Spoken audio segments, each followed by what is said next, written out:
and build a future that is both resilient and inclusive. But how do these pillars function in practice, and what role do they play in charting ASEAN's next course? Well, let's unravel their significance and decode their impact right here on ASEAN Kita with our guest, Dr. Nur Nirwandi Matnordin, Security and Political Analyst at the University Technology Mara UiTM Center for Media and Information Warfare Studies. Good morning. Thank you for joining, Doctor. Morning. Well, let's try to give a clear comprehension on these pillars. Why are these three pillars essential to ASEAN's framework, and how do regional leaders actively leverage them in shaping policies and cooperation across member states? ASEAN is a very unique establishment. The foundation of ASEAN lies into lots of factors. Among the factors are the elements that constitute what ASEAN are made of. And of course, this pillar inclusive of ASEAN political security community, ASEAN economic security, and ASEAN social cultural community. It's important to drive ASEAN into a certain value into the regional stability, diplomacy elements, economic security, the non-interventions policy, because this is a foundation. So it becomes a fundamental element for the ASEAN to move forward and how to look into the ASEAN establishment. And in regard of this context, with the global disparity of the economics, with the element that we have in digital divide, the cybersecurity issues and all the elements, there are also some elements that can be included as ASEAN positive element. And of course, ASEAN's party countries like Malaysia, Singapore, Thailand are the middle power of the global player. So these also bring a new valuations of ASEAN. But in order to look into that, moving forward into the ASEAN establishment, into ASEAN foundations, what can ASEAN do in the current situations, in the global perspective, the regional perspective, it's important for ASEAN to be driven by these strategic pillars. And all these pillars have all their fundamentals element in it. For example, if we look into ASEAN political security community, to look into the stability of ASEAN, to make sure that ASEAN's diplomatic non-intervention element, the ASEAN mechanisms in putting up peace, democratic society, the element of human security being valued in ASEAN community is something that look into a very transactional process for us. So this bring into a new valuation of ASEAN. Important for us also to understand in the context of this diplomatic element, the unilateral, bilateral and multilateral ASEAN element. ASEAN basically is much more towards the unilateral, not more like unilateral as more the superpower, but much more towards the bilateral and multilateral assistance cooperation between the ASEAN countries. So this level up ASEAN into important regional global players, and of course the middle powers in ASEAN countries, they are pushing forward the economic and stability of ASEAN. But however, there are some challenges that we might facing ahead. But it is important to drive ASEAN to these three basic pillars of ASEAN political security community, ASEAN economic community, and of course ASEAN social cultural community, because this will drive ASEAN into what are to maneuver ASEAN in regards what are the circumstances, the global politics, the regional value. However, ASEAN need to be united, and this is important where ASEAN have all the elements of championships annually to make sure that ASEAN focus, ASEAN preserves, ASEAN identity is maintained regardless what are the current global situations that we have today. Well, let's unravel one of the three pillars that we have, ASEAN Political Security Community, or APSC. If you look at it, ASEAN follows the principle of non-interference, which means countries don't interfere in each other's internal affairs. But modern threats like cybercrime, terrorism, and border disputes affect multiple countries at once. So given this, how does the APSC reconcile sovereignty with the need for collective security, especially in transnational crises such as cyber threats and terrorism?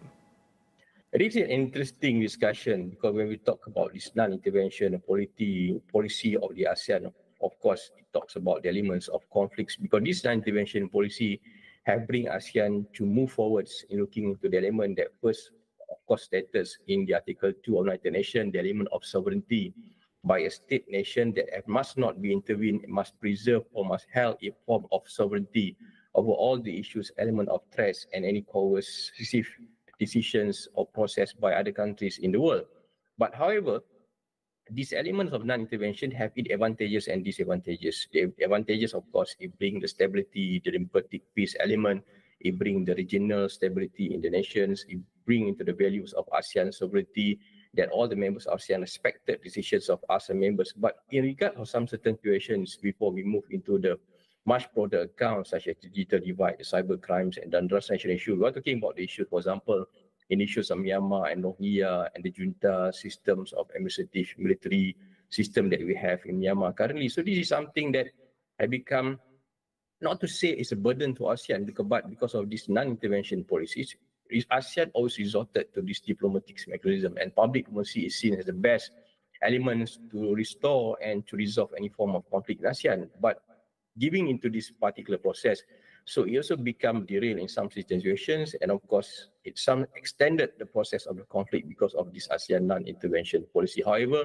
in some contexts of cybersecurity mechanisms, in the foundations of all the transnational crimes, I think the ASEAN has moved forward. ASEAN is basically collaborative, all the elements of interregional peace security. In fact, ASEAN come out into a certain, it's still in the context of not what we call being directed or be associated with some certain act of law, as what we have in the EU Artificial Intelligence Acts and so on. But now ASEAN is also looking into its own form of artificial intelligence threats, cyber community, cyber crimes, community threats, and all the cybersecurity foundation. But it still fall into that non-intervention policy. But in terms of cooperation, I think ASEAN's are doing very well, and ASEAN to emulate some much more forward advanced country. For example, our country like Malaysia, we have to look into, for example, for Thailand, they have their own artificial intelligence cybersecurity crime unit to look into all the exercise, all the complaints, all the security probability risks that might be happen due to the cybersecurity and artificial intelligence process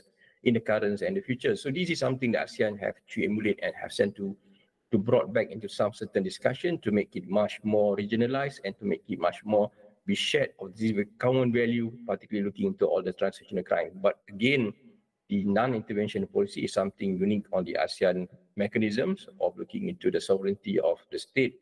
But somehow or other, it also bring into some setback and disadvantages to restore some importance and to push into some important decision, particularly involving the physical conflicts, democratic conflicts, such as what happens and what we have now in the Myanmar, the Rohingya issue, the junta elements in Myanmar. And this is something that worry ASEAN, but this ASEAN again have to focus and to look forward on how to make sure that this non-intervention policy somehow already also brings some significant value in other form of cooperation, such as cybersecurity, artificial intelligence threat, and of course, in the incoming transnational values.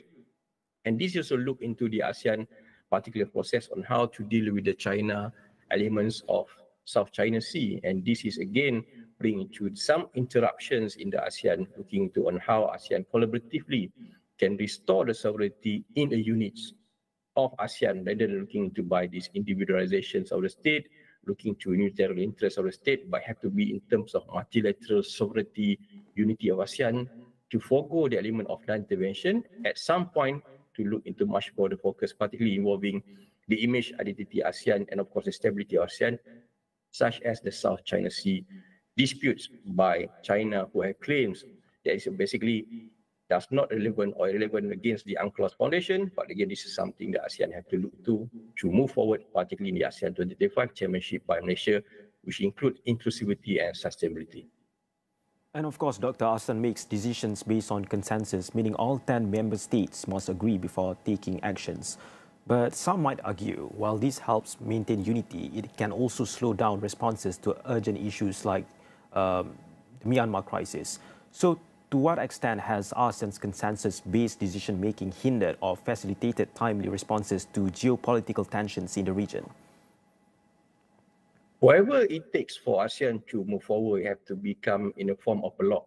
So this is where when we have ASEAN chairmanship by annual basis, and it's supposed to be Myanmar by 2026, but of course I think the consideration have to be looked. In fact, much of the ASEAN countries are reconsidering whether ASEAN Myanmar will be the next ASEAN chairmanship due to the political crisis that we have in Myanmar currently. But again, in the form of decision making, in the form of getting consensus, this is what we call the beautiful part of the ASEAN inclusivity and sustainability, as what we call the theme of ASEAN Chairmanship 2025 by Malaysia this year. And looking into this consideration, wherever the form of discourse of actions, ASEAN summit that we have in Indonesia 2023, we have in Brunei in 2024, of course we have Malaysia in 2025. ASEAN really are looking forward into building up the foundations of bloc, looking into part that. And of course, COVID-19 also give us a good lessons on how ASEAN also need to have their own CDC, contact disease center, the vaccines implementations, vaccine mechanism, laboratory to come up with their form of vaccination rather than the form of ASEAN dependent to all the superpowers to weapon powers of bloc. We need that corrosion, of course, for sure. ASEAN need a form of concession, but moving forward, ASEAN need to have a form of security.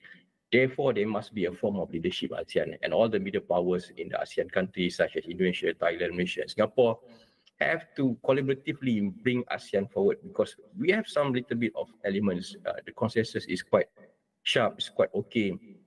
But in the context of some other countries that have lagged behind, for example, digital device, cybersecurity element for countries like Laos, Myanmar, Cambodia, which is something that picking up in the context of technological elements, putting up in form of technology and of course economics apparatus in the countries of the ASEAN multilateral cooperation. But this also needs some form of consensus. Therefore, ASEAN need to bring forward a common value of economics, ASEAN Economics Community, ASEAN Political Security Community, and ASEAN Social Cultural Community on how to build up another form of consensus, maintaining the sovereignty, maintaining the unity, maintaining the ASEAN team inclusivity and sustainability. However, it also started to push what ASEAN into a new block of superpower regarding the middle power representation to move ASEAN into higher level of global player looking into all the regional peace and the global representative of ASEAN. And of course, strong ASEAN country. It was predicted, Farhan, that Indonesia and some other ASEAN country will be the next important economic player in the regions, in the global. And of course, this motivates ASEAN to work as a unity bloc, as a very united bloc in context of what we have the element today. And of course, it balances up the equilibrium between the superpower, the tensions of the war of tariff between the US and China, and of course it will affect ASEAN in the long-term foundations. And as some of ASEAN countries also started to be in the BRICS, and of course the recent integrations of Trump as president of US also we look into on how ASEAN have to be more strong and more fundamental in getting some similar strategic, economics, political, security consensus to make sure that ASEAN valuations, ASEAN independence, and not much dependence into the other elements of superpower in some certain context, economic security, and maintaining their own blocks of security economic foundation based on this diplomatic capability, remaining the elements of the security, but moving forward into what's next the ASEAN can bring into a regional stability and become the main dominant player in this region. Right, Doctor. I think there's more to unravel, but we will take a short break, but stay with us as we will dive deeper into the topic, and stay with us right after this.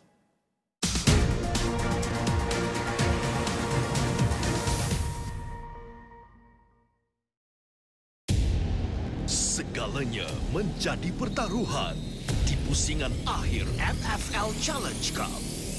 Dua pasukan, satu misi. Menempuh segala cabaran demi kegemilangan. Siapakah bakal dinobatkan sang juara? Sokonglah sepenuhnya demi Liga Kita. NFL Challenge Cup secara langsung di Astro.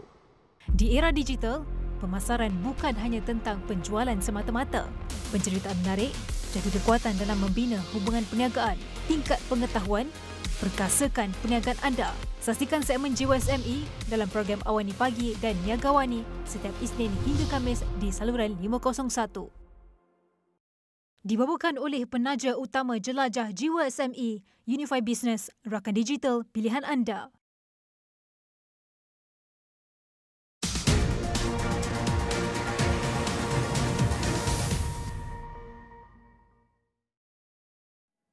Hi, welcome back to ASEAN Kita with me, Farhan Hakimi, and we were discussing about decoding the pillars of ASEAN with our guest, Dr. Nordin Mat Nordin, Security and Political Analyst at University Technology Mara UiTM Center for Media and Information Warfare Studies.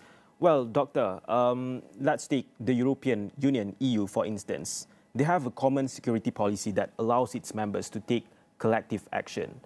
ASEAN, on the other hand, relies more on informal diplomacy and voluntary cooperation. So how does ASEAN's political security framework compare to the European Union's common foreign and security policy in terms of effectiveness and autonomy? what is deemed as ASEAN strength somehow can give a little bit of setbacks into ASEAN capability. If we look into some interesting global elements of organizations such as EU, they're most likely, or most of their binding elements, the elements of strategics, blueprint are basically binding with some certain acts. So this certain act can bring much forward into putting up responsibility. It has a legality elements, it carries a legal elements, the legal implications of what we call implications of what happens if some country breaches the elements of have been stated in the blueprint. For example, we look into the EU Artificial Intelligence Acts, EU Artificial Intelligence Blueprints, looking into EU Human Security Foundations elements. So this is something that binding the EU countries to really be serious in looking into these foundations when they are basically moving up into put up a strategy element.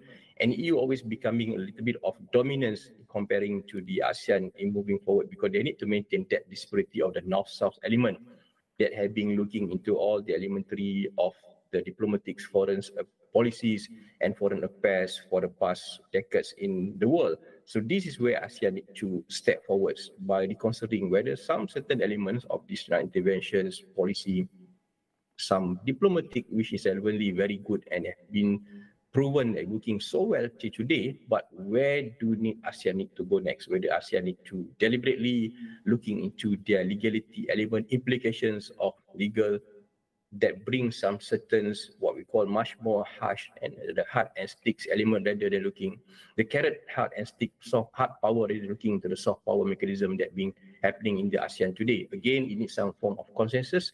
We need to look at the ASEAN are ready to move into these new implications of putting up some legal quandary, legal representations, legal implication about some certain thing breaches by some ASEAN representative, ASEAN organization, much of citizens of ASEAN to really to bring ASEAN into another level. And of course, this is a big decision, Farhan. We have to be a bit much more of ASEAN consensus. Basically, I do agree into some certain element that ASEAN need to be in terms of putting some hard power. In fact, ASEAN might try to emulate what we have under foundations of EU, United Nations, or rather the North Atlantic Treaty Organization, NATO. They have their own, not to say security councils at the United Nations, but they have a very structured representation to look into all the mechanisms. So this is basically a leader ASEAN, starting with the measure by 2025, our inclusivity and accessibility of Madani pillars being putting up in celebrations of ASEAN's motivation for the future and coming ASEAN next generations of leadership.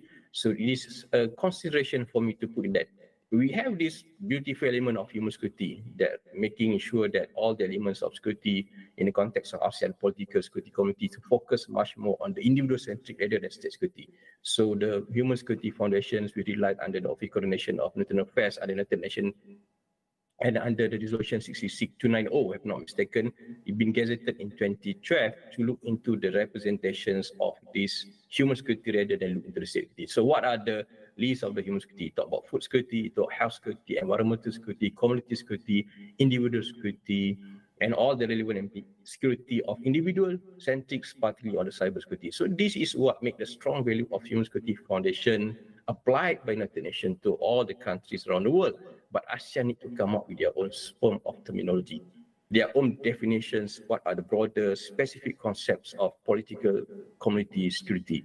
What are the elements of social cultural community, ASEAN economic community security? So the terminology, the theme of security have to be the new foundation of ASEAN, and it have to make sure that it carries some rather little bits of legal implication, some hard carrot and stick approach, rather than looking to totally soft power approach that motivate ASEAN's establishment until today, Farhan. And Doctor, if you look at it, ASEAN focuses on diplomacy and dialogue. But in cases like the South China Sea, some might argue that a stronger approach is needed to resolve conflicts in light of recent regional disputes. Should ASEAN evolve, beyond soft diplomacy and adopt a more robust dispute resolution mechanism? How can this be done? I do like the question, Farhan, because as a political and security analyst looking into the regional and global conflict, of course, the Trump presidential will bring huge impact to the global perspective of governance. And he has redefined what security is all about, looking to the unilateral interests of the United States of America as the American president. However, looking into these considerations, the superpower elements that we have between US and China, of course, China dispute which is gained UNCLOS, which is supposed to be around 200, but nautical mile is supposed to be the regions or the things that permitted under the clause for us to look to, but China have claimed beyond of that, just because there's no certain form of specific boundaries, specific hazards, and specific particular elements that blocks between their form of claim. So this is very wrong.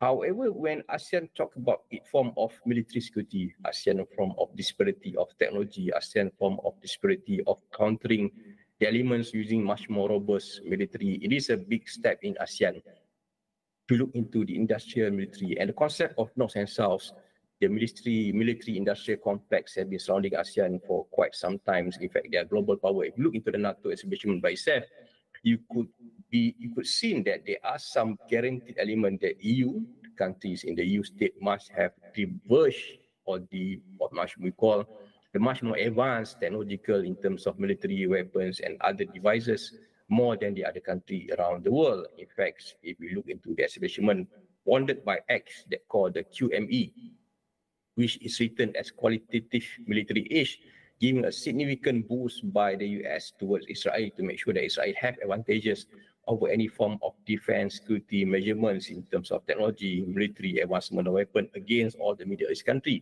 So this is what ASEAN need to think future ahead to look into that, not looking that we are provoking into a form of harsh action, much work towards hard power, but the concepts of deterrence is important in ASEAN security. So ASEAN need to develop this deterrence for its military power, for its cooperation between the countries, not to form out what we call a military race among the ASEAN countries, but much more towards the collaborative effort.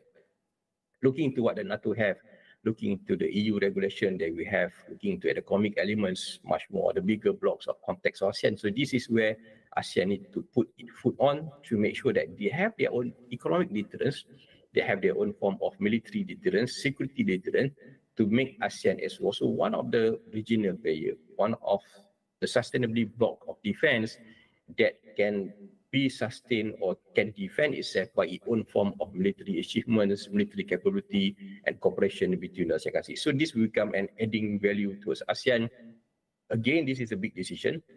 This is something will not be liked by some form of superpower blocks, some of other blocks of countries, and it will motivate ASEAN to change its human security concept back toward the state security. So this hybrid concept of human security and security have to be looked into much more deeper comprehension perhaps in order ASEAN to move forward. And might be this ASEAN 2025, although this is quite very sensitive, provocative discussions that might become one of the global headline, but again, ASEAN have to make a decision. ASEAN have to have the equilibrium between the hard and soft power, looking back into its non-intervention policy, and strongly consider of putting up its own deterrence by increasing its capability to defend itself in form of dispute of conflict, particularly the South China Sea conflict that we have today. Yeah, very intriguing.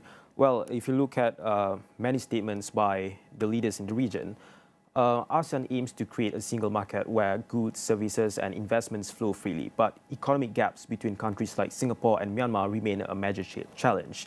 So, well, if you look at ASEAN Economic Community, AEC, envisions ASEAN as a single market, yet economic disparities persist among member states. So how does ASEAN ensure equitable development while maintaining market competitiveness?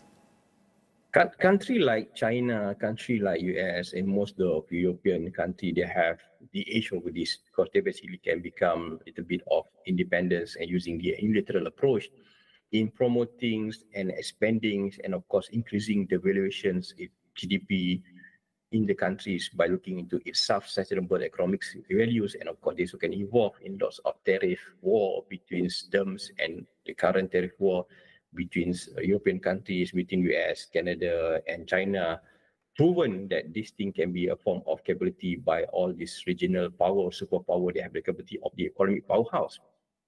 ASEAN do not have this. ASEAN still need to have the cooperations among the countries. ASEAN are basically dependent towards the FDI in form of countries. In fact, our countries and some of the countries really depending on the FDI to move forward to increase that form of economic growth in our country and to perform a good high form of economic growth and to reduce inflation rates in the country. And this sustainability of ASEAN is a major thing that have to be looked into the ASEAN. It requires a new economic blueprint. ASEAN have it all, the single market, to promote ASEAN stability, but ASEAN need to move forward. For example, looking into the health security blocks by itself, because this health security is a very huge industry that we have today in the capability of ASEAN. If you look into the lesson learned that we learned in COVID-19 is how dependent we are into the vaccines, Pfizer's, Sinovac's, and all the types of the vaccine produced by all the other countries. ASEAN don't even have their own. Does it mean that ASEAN are left behind because of this somehow insustainability of ASEAN health security economics? So this might be one answer that ASEAN to have to dig out, to look into how to move forward regarding the powerhouse of Indonesia that basically are exploring the economics in very fast and dynamic trends, and might be one of the countries that we have to look forward to have a strong cooperation and leaderships in the ASEAN, because due to its numbers, capability, resources that have, and how the strategic cooperations in Malaysia, for example, looking into the context, the future of the element that we have in Sabah Sarawak, which is something that have to be taken care as a concept of Malaysia as unity value of nation, because the potential that we have in Sabah Sarawak to boost the economics of the ASEAN. And these representation have to be based by the strong diplomatic leadership of ASEAN consensus. Similarly, looking to the currently holding to the democratic value and looking to the ASEAN's identity, ASEAN security and sustainability, to make sure that the ASEAN promote a good elements of to reduce the digital divide. It is ASEAN responsibility not to interfere into the other country form of sovereignty, but ASEAN responsibility to move the ASEAN blocks in a form of consensus, form of economics blocks in form of this security. So this will bring a new foundation in ASEAN by putting a mapping what is the core power of ASEAN economics. So if you look into some important decision that happens post World War II, when basically the France and the British have lost their financial power, so the US came out with the Marshall Plans by the President Truman during that particular time to look into the Marshall Plan. So basically, Marshall Plan do, it bail out European recovery by putting up the pegging everything under the US dollar and bringing up the industrial element towards the US foundations as one of the major bailout towards the EU economics or most of the post-World War blocks of European power after the World War II have ended. So this is something that ASEAN have to look into that. So ASEAN need to have their own bailout. Might be similarly that we have the concept IMF, World Bank to look into the representation of this. So the bailout have to be structured into lots of other contexts. It might be looking into the agriculture, economic health security, cyber security, in fact promoting much more investment into the health security. But we're not sure what will be the next potential disaster, the health security element threat that we might reach it. So this is why we have to have our own bailout by the superpower economic bloc in the context of ASEAN community, ASEAN country by itself. Well, very insightful. Well, there's so much to unpack, but I think that's all the time we have. Well, thank you, Doctor. That was Dr. Nur Nurwandi Matnordin, Security and Political Analyst at the University Technology Marayu ITM Center for Media and Information Warfare Studies. Well, from strengthening political trust to driving economic resilience and fostering a deeper sense of regional identity, it's clear that these pillars are not just frameworks, but the very foundation of ASEAN's progress. That's all for ASEAN Kita. I'm Farhan Hakimi. Thank you for staying with us. See you again next time.